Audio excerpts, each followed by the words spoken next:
You are what you do. If you want to be a person that gets up at 5 a.m. in the morning and goes running, at some point, you're going to just have to start running at 5 a.m. in the morning until it becomes a habit. About arts and culture. It's not an avoidance of excellence. It's not an avoidance of real work on yourself. It's not an avoidance of growing as a human. It is a different doorway to the same academic excellence that other humans have, that will bring innovation and not reliving systems we've created in the past. Because music, because as a child I already had 100 hobbies, and as I grew up I didn't quite let go of it. And so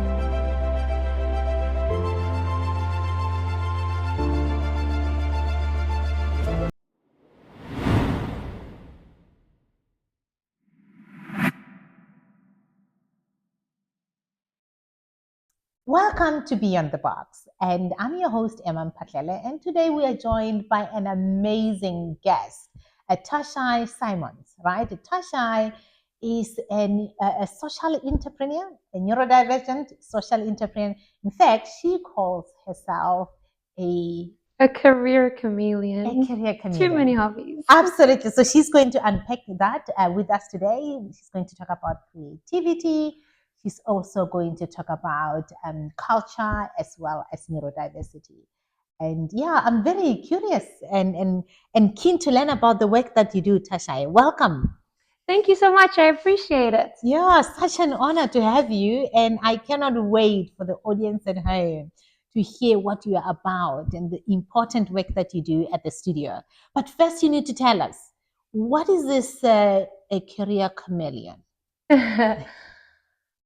People that know me joke with the career chameleon because as a child I already had 100 hobbies, and as I grew up I didn't quite let go of any of them. And so now I'm in a space where even as a teacher I teach music, I teach vocals, piano, gymnastics, dance, drama, some pottery, some visual arts.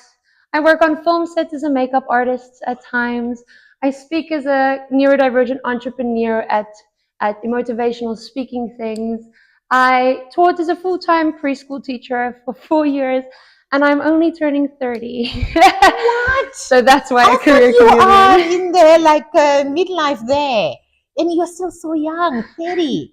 I'm a baby. But you're also a mentor. You're also a mentor as well. Yes, definitely. Which we will get to hear about because you work with a lot of neurodivergent colleagues. So how did you come across neurodiversity? You grew up in South Africa? I did grow up in South Africa, but I think the biggest difference is that I grew up with a mother that was born to be an OT even though she never studied it. And so instead of at all trying to fit me into a box, she embraced every wonderful and strange thing about me.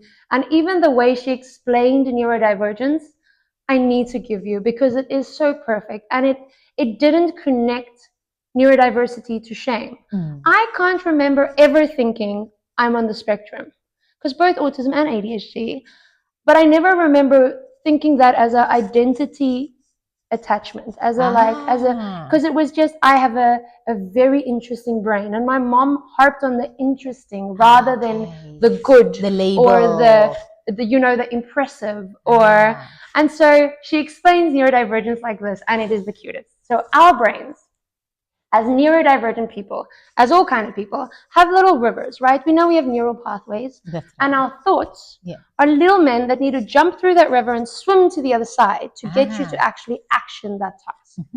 Now, as neurodivergent people, we have raging rivers. It's not a lack of focus. It's actually an overactive focus without any priority setting.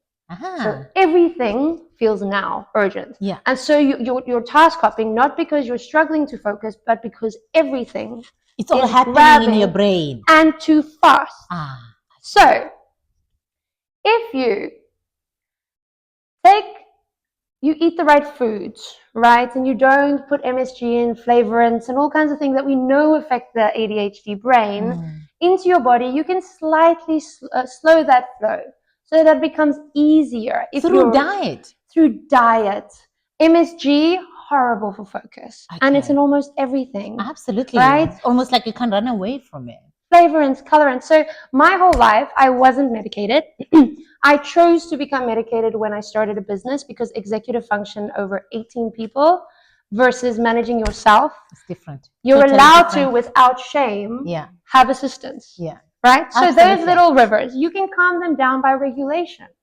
Because it feels overwhelming that you're not getting through the things, but if your body feels safe, you can prioritize easier. So if you do take medication, that's like putting a little blow-up boat in the water with the paddle. It makes it easier for your thoughts to get across. Yeah. It doesn't make your thoughts go across. It's just a tool that helps you to get to that side. It's support. If you're eating the wrong foods, it's like you're putting sharks in the water.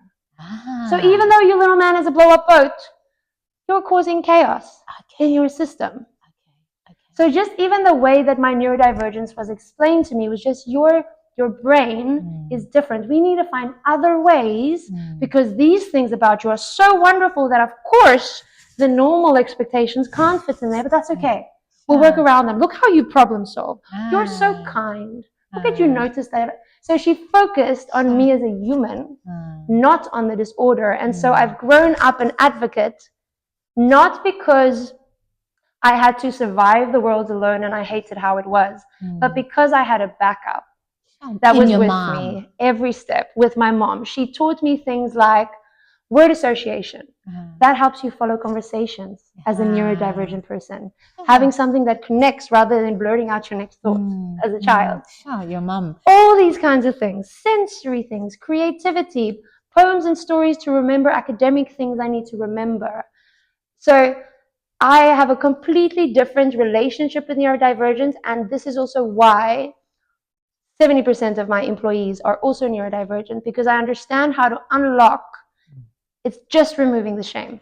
That's it. Then you can embrace who you are and work on your strengths. It's amazing. Wherever your mom is, thank you, mom, because I think she was just amazing the way she approached it, and it's quite interesting that she approached it the way she did in the absence of education. But did she knew about neurodiversity at that time? I think that almost back then it was so stigmatized. And I'm speaking under correction because I was too young to fully understand. But I think my mom shielded me from the stigma with the stories and the creative understandings. So it's not even an understanding of it, but almost a refusal to have shame involved in your children's life for anything. Rather than going, oh, I understand it, let me help fix it. She saw me as a human and helped me cope with life. Not help a disorder survive the world. Absolutely. And so you went into mainstream school, right? Yes. And in mainstream school, you noticed you were different, or people noticed that you were different. And how did they relate to that? As girls, we are not often, and I never like to generalize, but statistics show that girls don't get diagnosed half as much as boys get diagnosed because girls aren't busy and unfocused. Girls are perfect and they burn out. They are anxious. They are hard on themselves. They are, and because I had that support, I didn't carry too much of that. But I was impressive. I was always impressive because I could sing, I could dance, I could this, I could that, I could make art, I could engage with people. I did drama classes. So I didn't even have the social struggle. Not because I naturally read social cues well, but because drama taught me how emotions relate to engaging with humans in a conversation. So I have to intentionally read. It's not an intrinsic understanding of social. Something you learned. So she built a world around me that allowed me to reach my potential instead of forcing me into a space where I can fit into the world. And I think that's what changed it. This is amazing. It's a very good insights to have, because now I'm thinking about some of our students, but also some of the teachers that we've met who would say, I've got a child who has ADHD, and in the class, they are constantly tapping or they're running up and down. How did that reflect for you in the classroom? I think I was always put in front because, and it doesn't matter who you put me next to, I will end up talking. But I think I was also a teacher's pet. Again, you wanting to measure up. And you're wanting to connect with humans because you understand that that's almost a natural shortfall. So I think that my excitement and passion and my care for other humans has always fully outweighed the minuses that I've brought to a relationship. And I don't fuss over my weaknesses. My mom has taught me, staff your weaknesses. If you're constantly leaving your clothes all over the house, don't do an extra laundry day. Put a laundry basket in every room with a pretty lid. Work with your brain. Work with your brain. That's what an amazing mom. What is she doing now? Does she teach? Does she share all this experience?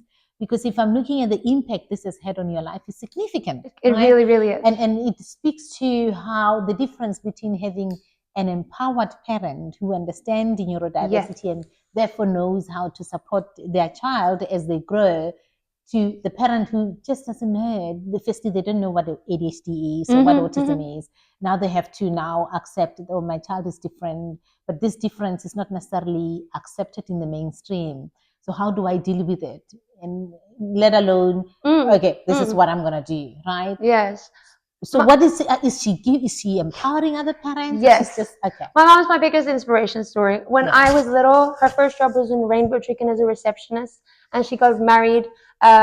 She dated my dad since school, so she didn't necessarily study before getting married. And then when I was younger, she noticed that a school right around the corner from us started in grade R, but there was no preschool, and the children who are 𝐶𝐶wana don't even know English by the time they get to an English school in grade R, nor have they held a pencil or a brush, or because these are children that live on the farms near us.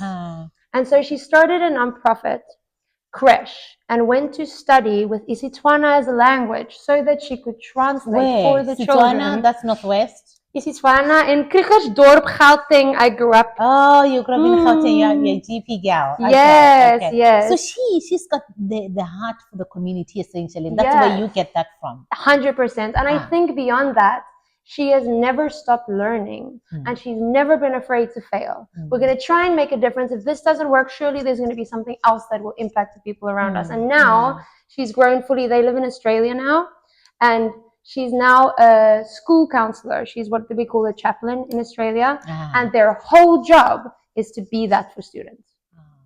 Students that you come to them and just sit, they regulate. She's got all the feely things in her office. So now she's backed up that intrinsic knowledge with good, practical, and educational, academic knowledge to now be able to do it for everyday thing.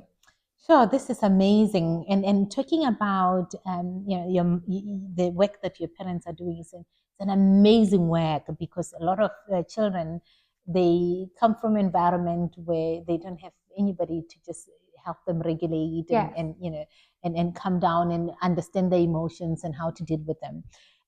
But I also like that you touched on regulation. I mean, you often say creativity is actually what did you say? It's not creation. You often say creativity is not regulation, right? No. It's not recreation. It's important. It's not I'm going to change it now. So you talk a lot about regulation in the context of creativity. What do you mean by that? I believe that here's a neuro-spicy thing, right? It'll always come back to a long story. So here we go. Okay. I believe that 50 years ago, the role of extramural creativity was to teach us the life skills to take on life, because everything outside of that was play and regulation. Now, we have children that have chalk and block full schedules every second of every day until bath time and bedtime. So I believe our role as creative programs have changed from teaching discipline and, being able to apply yourself to something and force through it and just march on and learn to regulation. Because music is a reset. Stories are a reset. Our nervous system uses these creative outputs to even increase our academic capacity. If you fill your tank for exploration, then you have enough dopamine, you have enough of the connection chemicals to be able to follow through on the mundane academic tasks and still do well. And I love what you're saying, Tashai, because it's rooted in science. It is. It's not just a claim. It's something that's rooted in fact. And I'd love to hear more from someone who knows more, because I'm not speaking from a clinical perspective. I'm not a doctor, but I'm talking from experience in myself. But not only that, 10 years of teaching high performance and academic students. I mean, now we sent 15, just got their South African Federation colors and did an international championships for performance arts. And then I have students that are there for therapy. They are there for musical play, for regulation, or they're there to learn fun songs to play. They're not interested in backing it up with a music exam and then the level and the level and the level. And I think it's important for all brains to have regulation within creativity, not just because you're good at it, but because it's good for you. It's good for you in all the other phases of your life, essentially. Everything. Yeah. And I mean, even the way that it connects to academics. I mean, you guys don't want to see my notes. My notes are all scribbles. This is a mind map, by the way. It's a mind map. If you're neuro-spicy, you want to find out what a mind map is. It'll be so much easier than documents. But if we talk about arts and culture, it's not an avoidance of excellence. It's not an avoidance of real work on yourself. It's not an avoidance of growing as a human. It is a different doorway to the same academic excellence that other humans have, that will bring innovation and not reliving systems we've created in the past. Because music, you have sequencing, you have memory training, mathematical thinking, pattern recognition. In dance, you're looking at executive function. We're looking at memory again, body awareness. From neuro-spicy people, body awareness, crossing the middle line. We understand your vestibular system activation. It's when you go upside down that your vestibular system activates. That directly links to focus and being able to sit still. Wow. So playing like that, spatial awareness, impulse control. For visual arts, planning, patience, flexible thinking, problem solving. For drama, we spoke about social cues.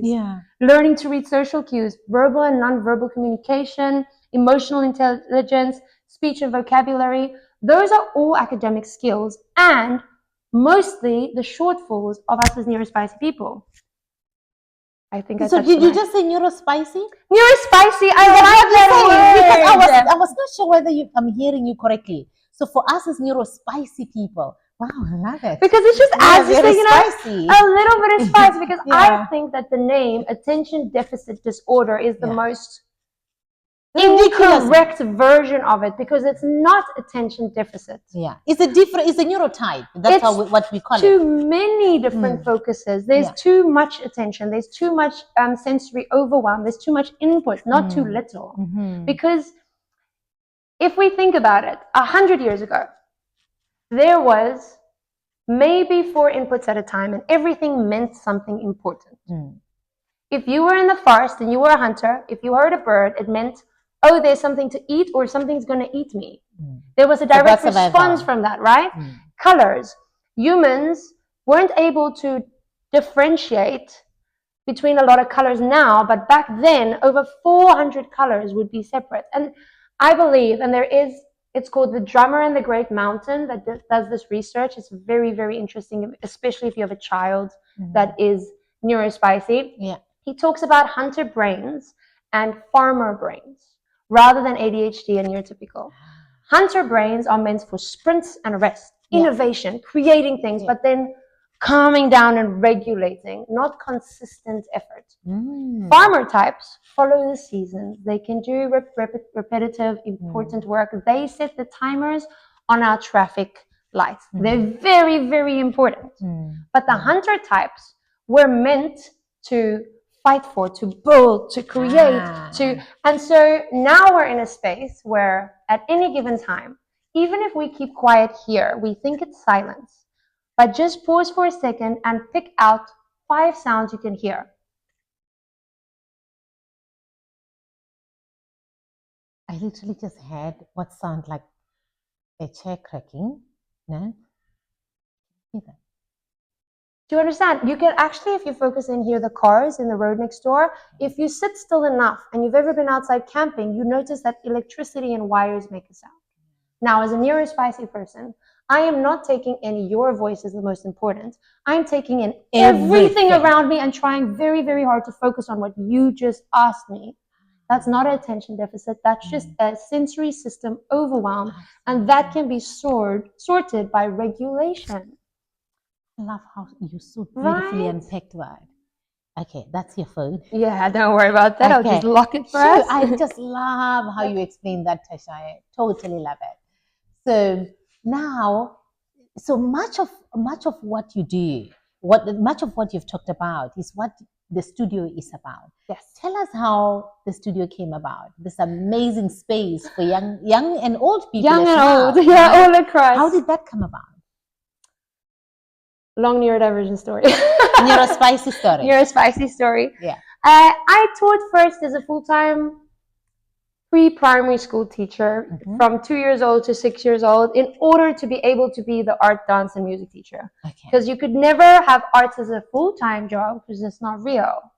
It's not real. It's something that is a reward. It's a reward. It's not important. Which shouldn't be. It shouldn't be. Right? So in 2020, much like many creative people, I lost my job because it was the first jobs to be limited down. And so I started teaching what I'd been teaching in the school as extramurals because naturally, as a neuro-spicy person, I started teaching dance, drama, music, ballet at the school in the afternoons as part of their offerings. And when I got shut down, I started with 2 children that came from that school in their houses with the mask on, one by one, driving from house to house to be able to teach these lessons. Then finally, when the lockdown was over, we moved to a Scouts Hall. That was not necessarily very occupationally safe. The floors and the windows and the area but it was. I'm not here for applause or perfection. I've always been here for process. I'm not in a rush. Yeah. I feel like I know what I'm building will probably only show in the next generation. And I'm okay. I'm okay with planting seeds for trees under which shade I'll never sit. Because it's not really about that. And I've forgotten what the question was, and that's very neuro-spicy. I love it. Wow, but I love where you're going with this, essentially. And I'm intrigued about how you started. Yes, right? The studio, that was it. Yeah, the studio. But you had what people consider adversity, because a lot of people lost their jobs, right? Yes. And you didn't see it and feel sorry for yourself. You said, look, I've got the skills. I know I've always done this at school. Yeah. I'm going to create my own. And I'm literally intrigued about the fact that you drove from house to house. Yes. Training one student at a time.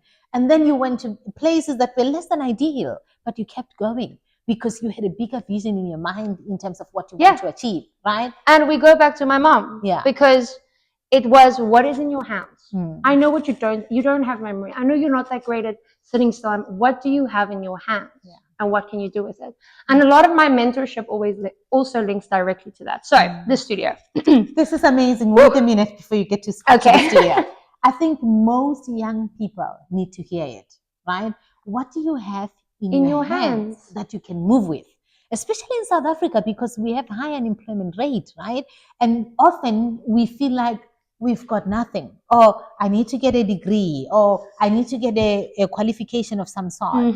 What do you have where you are that you have naturally been gifted with? That's it. That you can turn into something. Yeah. That's literally what I'm taking away from what you're saying. 100%. And the thing is, you're already a perfect puzzle piece. You're not supposed to change your shape.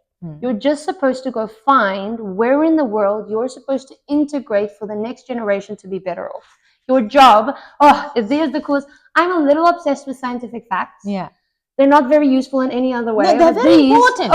This one is about, so it's my favorite concept. And even my creative entrepreneurship interns could tell you this story. Because so Shahila, you had this many times. Yeah, wave, just wave at the camera. You can't really speak, they can't hear you. Just say hi. This is Tashai, by the way. This is Tashai's mentee who is doing amazing. She's been with her for 4 years, and hopefully you'll get to hear from her. Definitely. Yeah. So the scientific story. Intergenerational migration. There are several species of birds and cicadas, bugs, that have a cycle so big around the world that it takes generations to complete.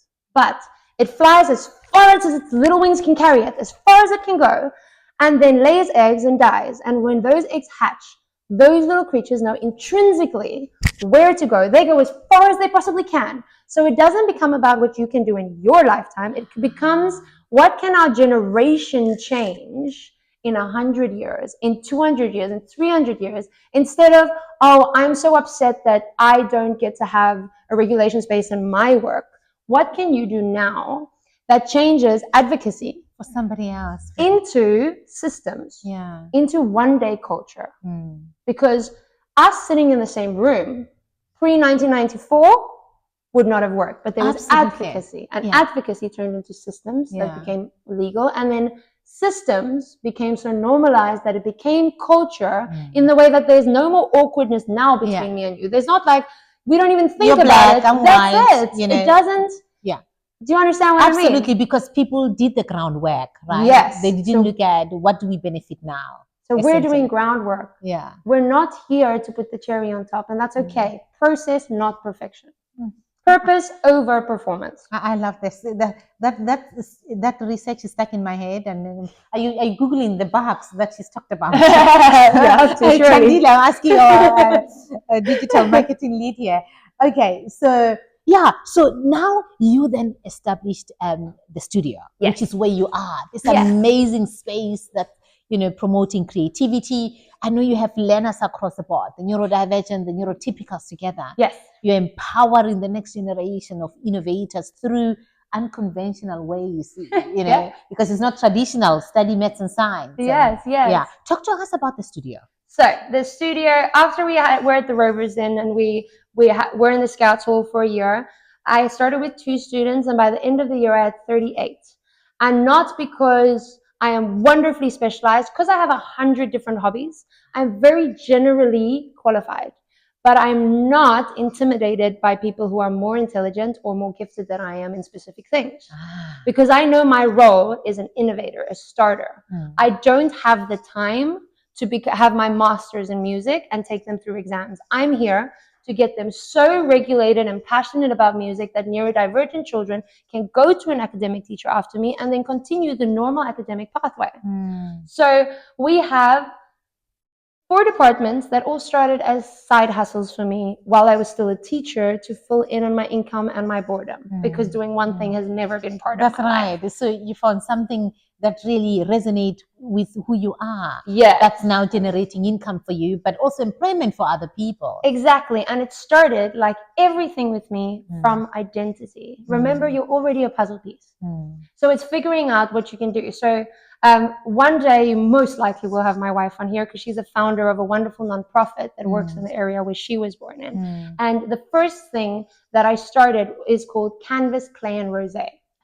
And it is a fundraiser for our nonprofit. We call it Getting Creative for a Change, because we want to be a bridge for a natural flow of wealth from where it's readily available. Did you say wealth? Wealth, yes. Okay. From where it's readily available to where it's mostly needed, while providing both parties enriching and valuable experience towards growth. So Canvas, Clay, and Rosé is paint and sip, cocktails and clay, and it's for adults who don't have time for classes, but socially once a month want to come do something with no experience and no pressure. I guide step by step, and we've seen even adults start to work through some of their sensory issues that we've repressed our whole lives, that shows as frustration, that shows as short-temperedness. And the issues. So you help adults navigate through that with your regulation tools. And not be scared of creativity, because it's not about being good. It's about you letting go of that perfect control and just allowing yourself to maybe paint terribly, so that in your work, your stress can be less when you're not constantly perfect, because you will be better. Even your performance will increase if your regulation increases and you're not constantly panicked about making the next thing happen. So that's Canvas, Clay, and Rosé, and that's only number 1. Okay, so that's, as she said, a career chameleon. So there we go. That's just number one. The studio, Yeah. is the Studio ZA. If anyone wants to check it out, It's in Milnerton. In Milnerton, yes, it's in Milnerton side, and it's a creative hub. So the studio is our home. The studio not only runs our things, but also rents out to any artist and us and you guys, Robotics. anyone who needs a venue. Yeah.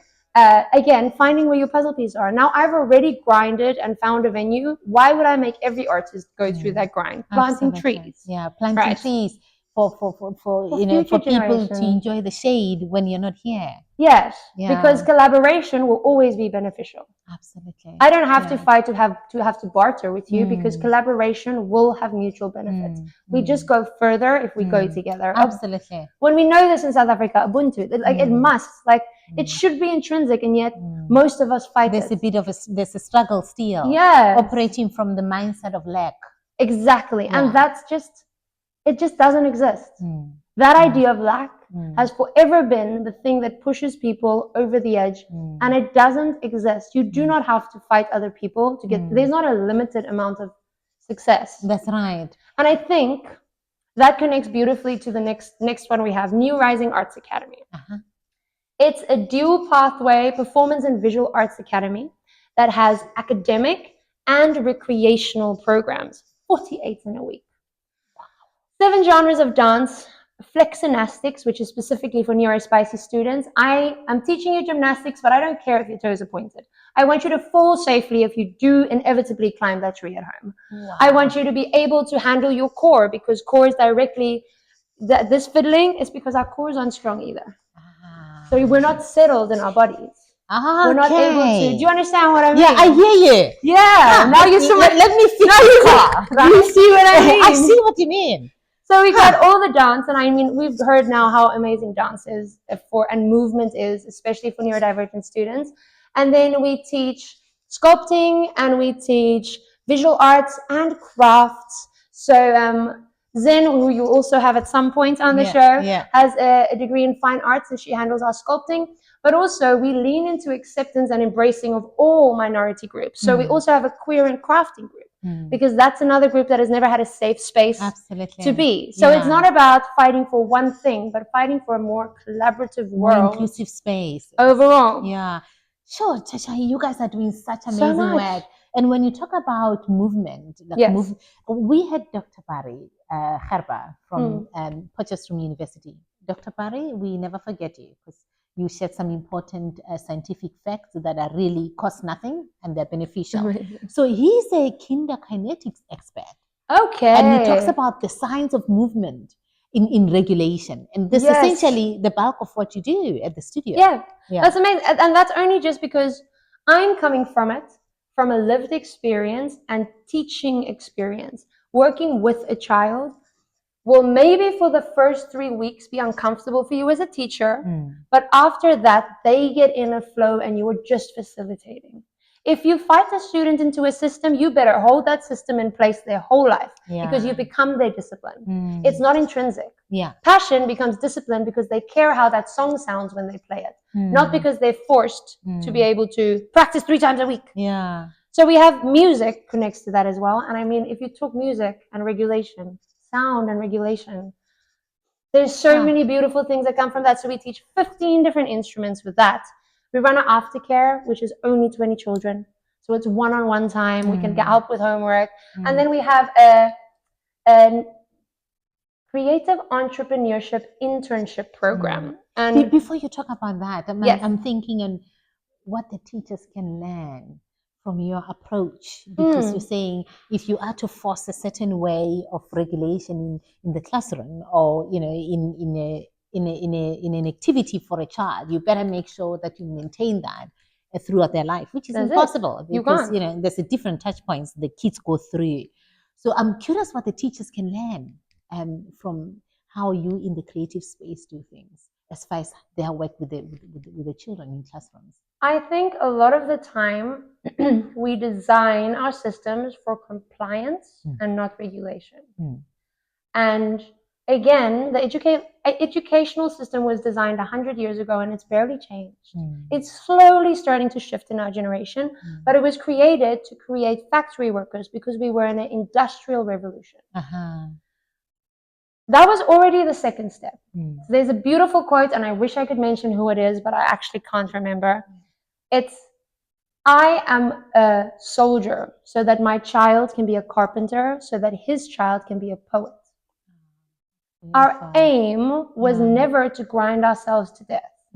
Our aim is to work hard enough so that our children can grind less and less. Right. So I think for teachers, it's going to be a big adjustment, because we have created education to be comfortable, and comfortable for teachers is not either a word, because our system doesn't support the teachers either, overwhelm-wise, but it's not child-focused. And by child-focused, I do not mean unruly, undisciplined, the children do whatever they want, whenever they want. Setting a routine that allows for regulation will ensure children become self-disciplined in time, because it becomes intrinsically motivated, not externally forced. Because a child doesn't need to be forced to focus. We need to change the environment to allow them to focus. Why? Sit still. Sit still. Sit still. Why not go? Here you go. Here we go. Here we go. All right. While you're doing that with your fingers, listen to me quickly. Isn't it interesting that, hasn't that already helped? Yeah, it literally helped. I mean, I'm listening to you, but I'm also doing this. Do you know? So it's not about accommodation. I think that's also like, that's ridiculous. It's not about accommodating these difficult people. Yeah. It's about innovation. And I think we've gotten lazy. We're in systems that we know don't work, but we don't quite know whether we're allowed to change it. We are.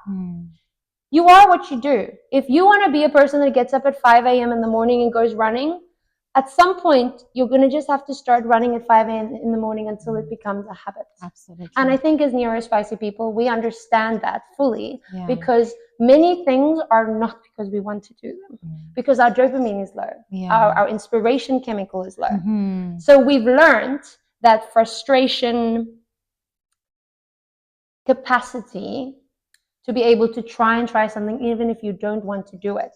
And I think as teachers, we need to create systems that regulate first, which might be messy at the start because children have never been allowed to regulate, but allow them to regulate so that they can learn. This is very powerful. And teachers, hopefully we are going to have a workshop with all of you so you can learn from Tashai and also share your learnings as well. I know Tandile wants me to ask you something, and we'll get back to what did you call the entrepreneurship? Creative entrepreneurship. Creative entrepreneurship. So we'll get back to that. So Tandile wants to know what creative routine regulation systems or techniques do you have in place when you're working on a project and there are timelines and you just need to focus and see it through? What are those techniques that you can share? I'm going to talk both on a teaching perspective and then on a managing adults perspective, because it is not that different. It just gets upsized. With children, engagement means memory. That's my thing. However, I'm going to get you entertained enough. I mean, you're never going to forget about the migrating of the bugs. No, I'm going to do more research after this because I'm curious. You understand what I mean? Yeah. So my aim is to pique that interest. So we can take music as a very basic example, because I have taken 8 years to write a curriculum that I would have survived as a music student, actually. And the only reason I could is because my mom taught me by ear and by passion and before I started lessons. Otherwise, the frustration of learning and not getting it right the first time, like most people do, right? You just want to do the things you like. Absolutely. I would have stopped and not thought I could play, and now I teach it. And so that's not a fair thing to expect of yourself. And I've forgotten where we are again. What was the question? So how do you make sure? So my question was, how do you make sure that you have a deadline? And I know we are asking for other people here, maybe even some of us, right? Yes. How do you make sure that, that it still works? I find it challenging to stay focused, and I've got a project, and this project has deadlines. Yes. I need to stay put and make sure that I can finish it within specified time. Okay, I'm back. So what are those techniques for you? I'm back. Yeah. So when it comes to the children, I include all kinds of things to keep them engaged because it goes faster. Queen, treble clef, and king bass clef, because the queen is little high notes and king bass clef is no. Now we remember high and low is the treble clef, and the bass clef. I have Legos in my classroom with the notes on, and I have color stickers on the piano so that we don't have to think letters, because anything that is very academic, we almost shut out. Yes. Now it's no longer play. I don't want so that. we use colors, I use stories, I let them stand up. If they want to stand on their head, they can. If we have movement breaks. So with children, it's about, instead of fighting against the current the whole time, find what they're interested in and go with that and learn through that creative play. For adults, I work with my team and not separate people with responsibilities. We call it accountability loops. Okay. As a neuro-spicy person, there's a few things that helps me. A buddy system. Okay. I don't even care if you're working on the same project, but if you're sitting here and I'm sitting here working, I'm more likely to continue working. It's not the concept of body doubling. Yes, it's body doubling. Okay, I call it a buddy system. Okay. So body doubling. It doesn't even matter if we're working on the same thing. And then because we're a whole office, I think... Sorry, before you move on, yes. I think that's one of the things we do here at Kids Innovate Africa. Yes. Seeing a child working on building a robot and they're struggling to focus, a coach then goes and sit down with them to help them continue to focus and do the work. And that's not accommodating, because you're not doing it for him. No. You're just there. You're just sitting there. You're regulating for him. You're just an anchor. You're a regulation anchor for that child to do what they are capable of, which you thought they were not capable of 2 minutes before. So spoken tests, for instance. You know how children sometimes can have a spoken test instead of writing it. That's right. Why are we forcing the writing? What makes writing and remembering better than speaking and remembering? It's not accommodations. It's just a little bit of innovation. Yeah, it's a bit of creative thinking. You have to. You can't just go through the motions anymore. So we also have, we call it accountability loops. Okay. So instead of us doing a task alone, let's take on something that we were doing today. We are busy with our art exhibition that's coming up in July. We're definitely going to talk about that too at some point. Yeah. But that means that we need to get a lot of stuff out with a deadline. Yeah. Instead of working alone, I have to do this, then I'm going to pass it on to Tahila, who's already looking for the picture so long. So she's going to put that into the doc when I'm done. And then Zen's going to do a read over and make sure everything is right. But while we're busy, she's looking for the emails and loading everyone in that needs to get this mail. So we're working together in an accountability loop that has a time limit, which keeps you focused, because Tahila is waiting for me to hand over this doc. She's busy looking for the photos, but in 10 minutes she's going to be done. And she's going to need me. So it doesn't become a do your job, finish your to-do list. It becomes Taylor's depending on me to do her job. So because I find that anyone depending on me helps me do things also. Okay, because you're almost accountable. Yeah, you know. And we have loud remembering in the office. Okay. So I'll say, guys, I'm just mentioning loudly, the art exhibition poster is not quite done, but I need to head to class. Okay. Please help me remember. Yeah. Even though I've written it in my notebook, because I might still somehow forget. So we don't have shame with forgetting, but we also don't have shame with mistakes. Okay. So if you've made a mistake, bring me 3 possible solutions and then we'll work it out together. It's not a problem that you've made a mistake, but if you leave it so long because you're scared of making a mistake, I have a bigger mess to clean up. Absolutely. So ask for help earlier. Let's do it together. Wow, this is amazing. So likely you would do something like this accountability loop. You do that across the many projects, because you now have gazillion things happening. So you would follow that approach through all the other projects that you do. It's built into my systems because the heart behind the studio, and we haven't even gotten through the departments yet, but especially New Rising Arts, it's our biggest department. We have 15 teachers teaching things at the studio, all at different times in the week. We don't have a meeting once a week. We can't get the team together because they're all freelancers, also in a musical. This one is also on Saturdays doing gigs there, because they're very active still in the industry, which is wonderful. But it means that our accountability loops within need to be even stronger. We do the scheduling as the admin team in the office, do the invoicing, do the parent communications, make sure that the children have the shirts and the books that they need, and so that the teachers can do what they do best. Instead of forcing them to do admin, and we're going to redo it anyway, and it's going to be late because they might not finish that deadline because that's not the thing they want to be focusing on. We focus on strength. I will switch you so quickly. I asked you to do inventory. but I'm going to put you on this quickly, okay? I'm going to switch because then seems like she's going to understand inventory. And no shame. It's not, you failed at it. It's, this is clearly not your strength. I don't have time to train now, but I need your help there. I'm going to swap where you'd be great quite swiftly. Yes. And so confidence is a good motivator. If you feel like you're good at your job, you'll become even better. Sure. This is amazing. Okay, fun fact for you guys at home. A recent study says that the best way to support ADHD is through body doubling. Yeah, that's a fun fact, and I think you've touched on it 100%, which is absolutely awesome. Oops, sorry. Okay, and so I love this. What is this you gave me?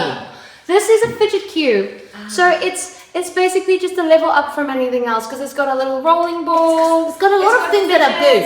A light switch, and it's got silent and noise making options. So if you're sitting in a meeting, so you don't press the ones that make noise, but you can still fiddle. Absolutely. Without it making a noise. So these, and I mean, this is also, even the products we create are inspired by the teachers who have needs in their classroom and then create the project. For regulation, essentially. So do you make this at the studio? This isn't made at the studio. This you can buy and post, and I think even nowadays, generally fidgets have become available. Cubes are really cool. Because more and more people, they're realizing, okay, we are also neurodivergent. Yes, but even if you're not, why not make use of regulation tools we know work? Absolutely. We might need them, but it will benefit you. Like it will. Absolutely. We do make our own though. Oh, okay. This is called a peace pebble.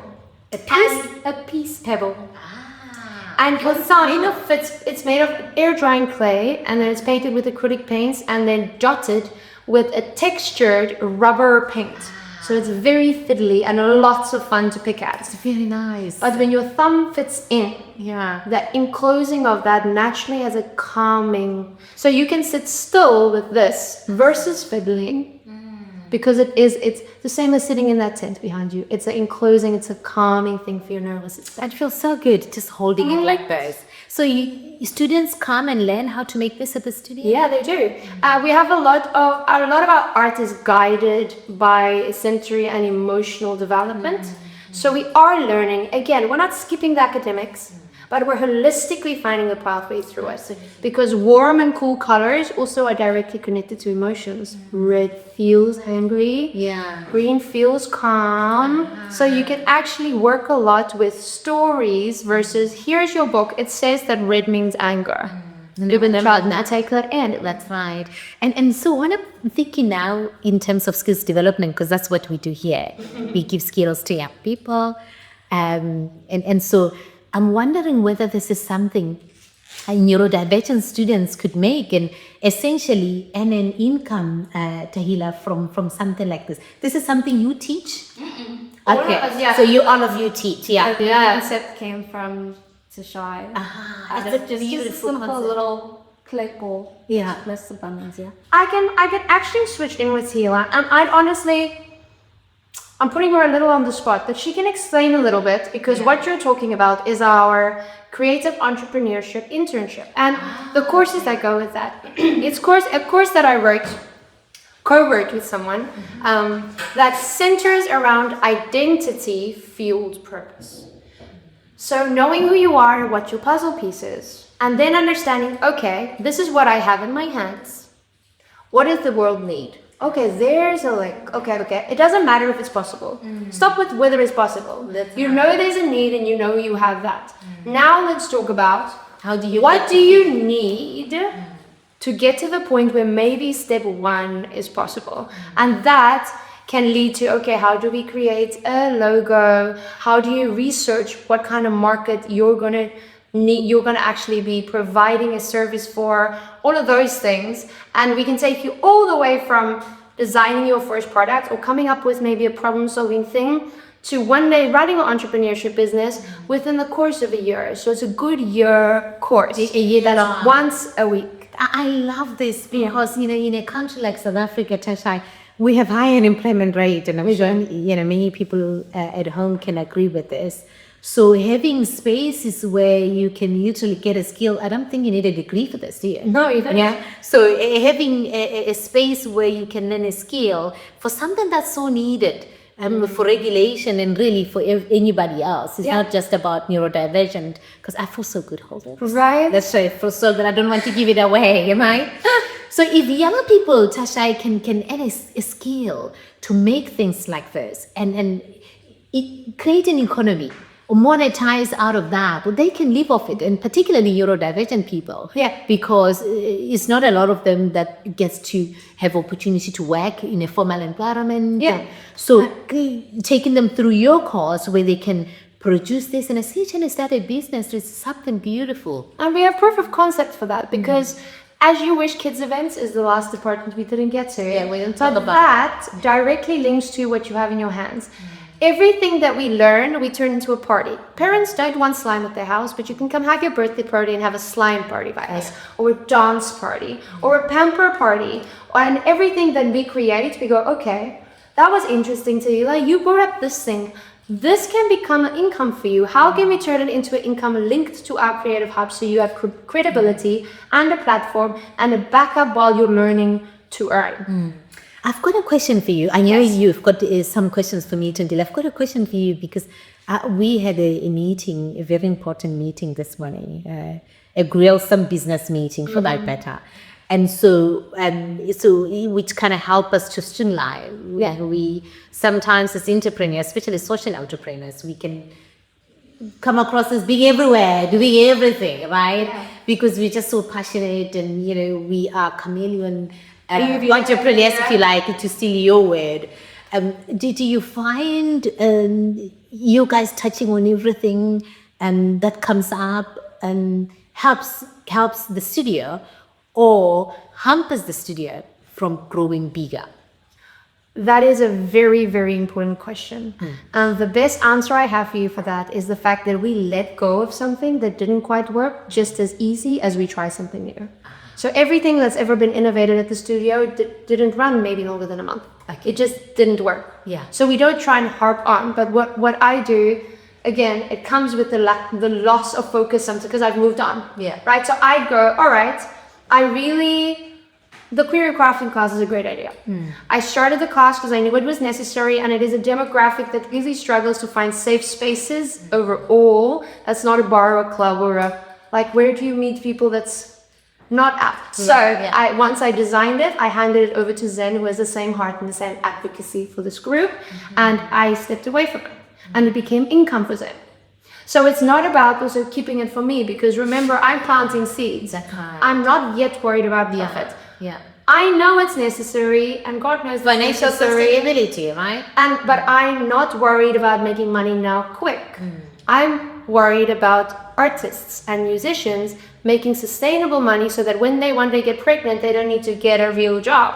I want the industry to shift so that it becomes sustainable to work in the space. And the way we do that is by surviving the risk together in this space. So yes, it can hamper if you are scared of failing, because then you hold on to things just too long and it starts becoming an impact on your ability to reach for what you're supposed to have. What's in your hand, what needs to be given away. So I love all this fidgeting stuff that we have here.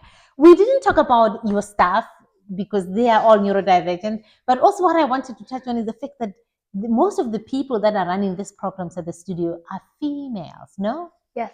Okay, why is that? I never really looked for any specific type of human, but people who have not naturally fit into the systems that were created naturally gravitate towards us. I have the most beautifully diverse team. I mean, we just inside, we have Khoisan, 𝐬𝐬𝐧𝐢𝐬𝐧, we have Cape Malay, we have Caucasian, we have Indian. So across the board, diverse. But not only that, gay, straight, bi, everything in the middle. Not only that, neuro-spicy, neurotypical, whether it's autism, whether it's ADHD, whether we're just a little bit quirky, everyone is able to fit into the space. And it makes the space so much richer.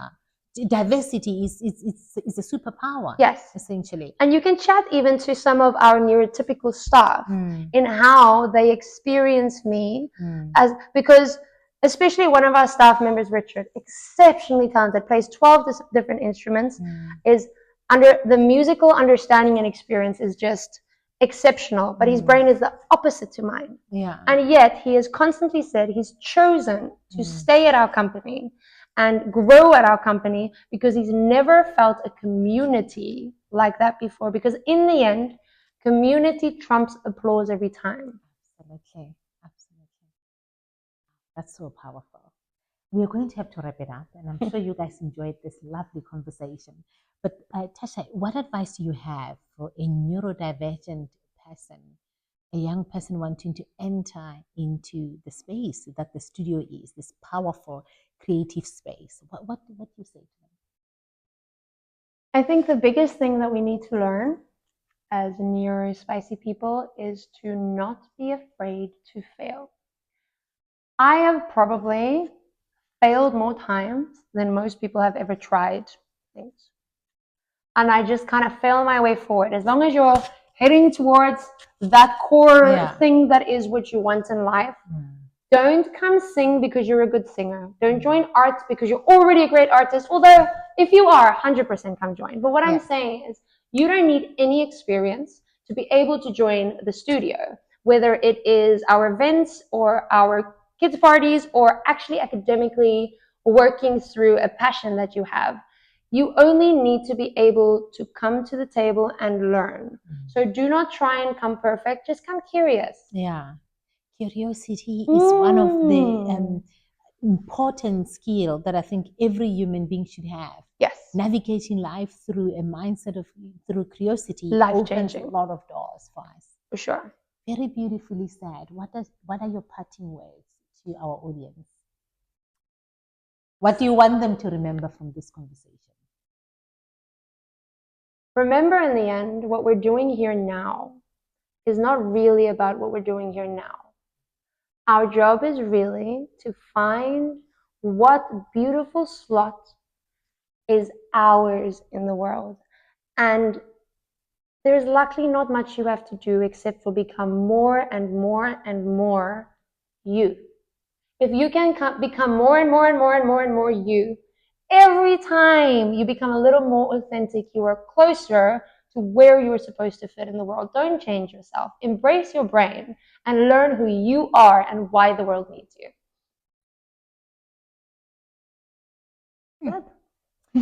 That was so profound, Tashai. Thank you so much for being here with us, for sharing your heart and your passion with our audience. So really appreciate. And I'm sure you'll be coming back. This cannot be the only time. So for you at home, thank you very much for joining us here at Beyond the Box with Emma podcast. And please remember to like, share, and follow. And from us here, this is goodbye. A bientôt.